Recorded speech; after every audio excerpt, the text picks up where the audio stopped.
Here we are at Casella Pioppi on the Umbria border with Tuscany, just by the little village of Pregio, not too far from Cortona. We're here for the olive harvest and we're going to show you today how to get these olives into this olive oil. And just look at that colour.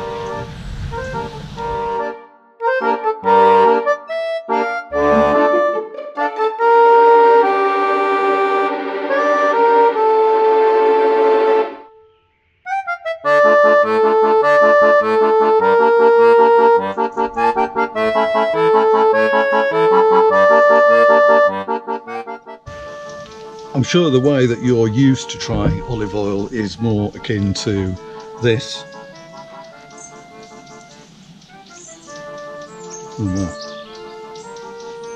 This was milled yesterday. It has such an amazing peppery taste. Huge, huge flavour. A bit more. But one of the things that you can do with olive oil, just like wine, because there are so many varieties, is to take a glass, put a little bit in it, warm it up. You notice I'm covering the top of the glass as well, because the flavours that this puts out are really, really intense. And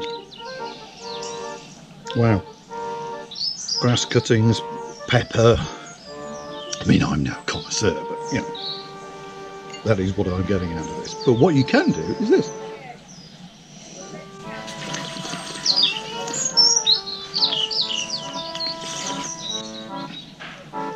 And then, as you swallow that, what you'll find is, remembering this was pressed yesterday, is that there's this after effect.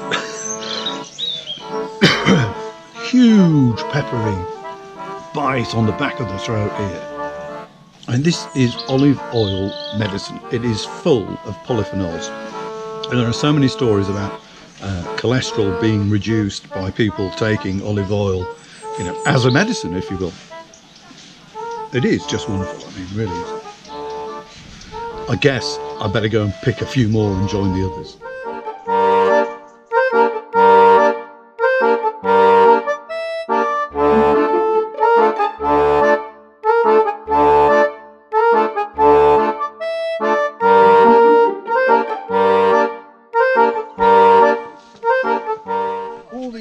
Shoots here will be cut off when we prune them later this year or early next year.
There you are, olive oil, fresh, literally straight out of the mill.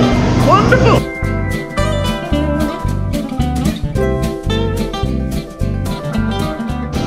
That's good, that, because I had my blood pressure taken yesterday. It was not where I wanted it to be, so that's why I'm having more olive oil.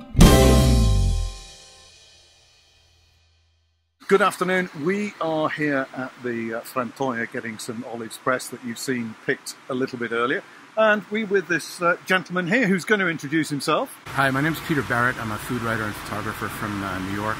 I'm leading a group here of Americans learning about Umbria's culinary identity and some of the products and techniques and recipes that make this region so distinct. Right. Peter, can I ask you that? Why did you choose Umbria? Why did you bring your group to Umbria?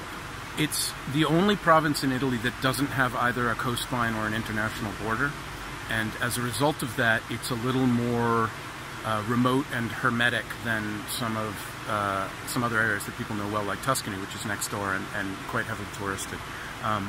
It's also, as a function of its semi-isolation, it's maintained more of its ancient culinary heritage than other places that have become a little more international. And so it allows a window into certain traditions, agricultural and culinary, that go back millennia. And it's also just damn beautiful. It's just an incredible place to spend some time. Absolutely, absolutely. Yeah. So I have to ask you then, I live here, so I'm a little bit spoilt when it comes to the dishes. If you had to choose a particular Umbrian dish, what would you choose?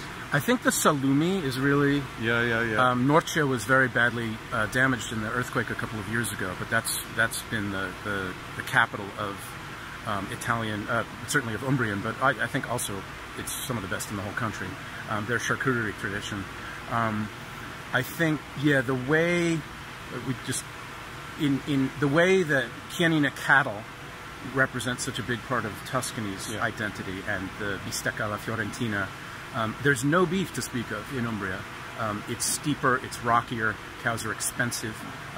Umbria's culinary tradition is called cucina povera, which means poor cooking, poverty cooking, and pigs are the most useful animal. Exactly. You can use every single part of it. You can make an animal last an entire year. In a way that you really can't the same with beef. And so I think the depth of their abilities and resourcefulness with preserving and curing pork and using it in all sorts of different ways is probably a highlight. I also love what they do with greens and with legumes like lentils. But I think the salumi is probably the highlight. Right. Well, that's great. Well, Peter, really nice to meet you. You too. And enjoy the rest of your week. It will not be difficult. Excellent. Good stuff. You too. Thanks.